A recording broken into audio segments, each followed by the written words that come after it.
Hello everybody. So today I want to talk about calculus.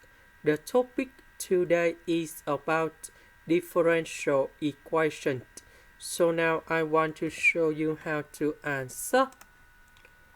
I will put ay go to the left, ds go to the right.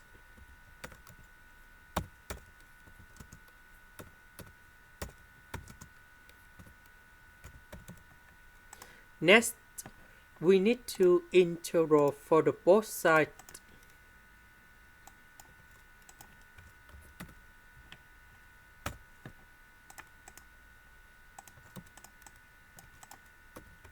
Next, the integration of this one, we have negative ln of the absolute value of a minus y. The integration of ds, we have s and I will put about c.